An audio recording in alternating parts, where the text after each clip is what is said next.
भाई का भी घर था, एसके सबीर का भी घर था। सारे लीजेंड एक साथ रहते थे। उस गांव का सबसे अच्छा और समझदार लड़का था राइस्टार, जो गेम में भी सबसे आगे था। गांव के सभी बच्चे उसे अपना गुरु मानते थे और हर जगह राइस्टार राइस्टार चिल्लाते रहते थे। लेकिन उसी गांव में एक लड़का रहता था, पवन। उसे राइस्टार से बहुत जलन होती थी। जब भी राइस्टार के फैंस उससे मिलते, पवन यह सब देखकर गुस्से से जल उठा। एक दिन जब राइस्टार पुल पर अकेला खड़ा था, पवन ने मौका देकर उसे नीचे धक्का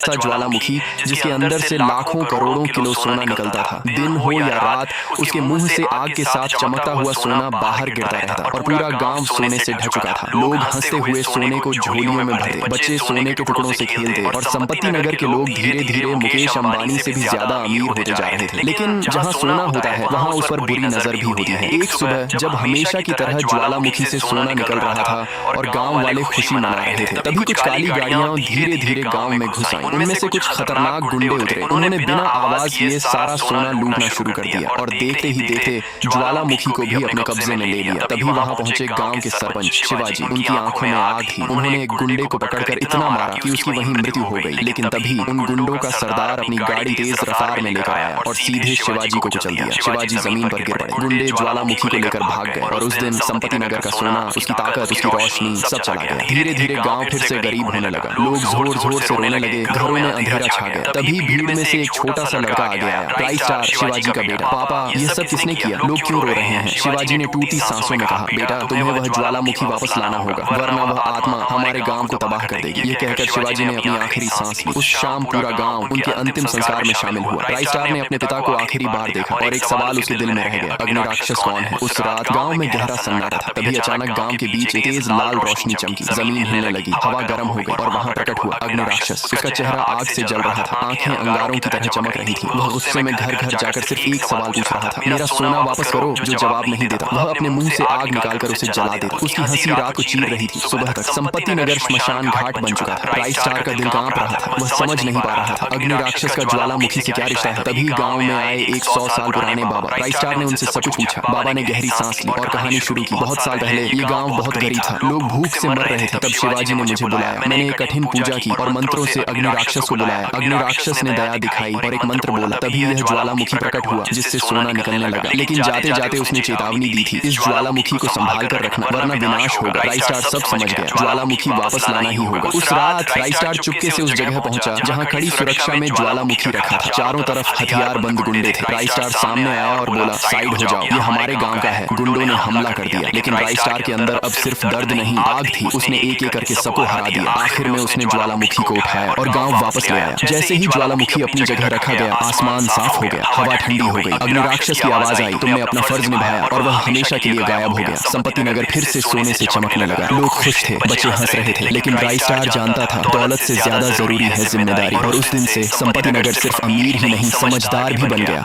संपत्ति नगर के बीच एक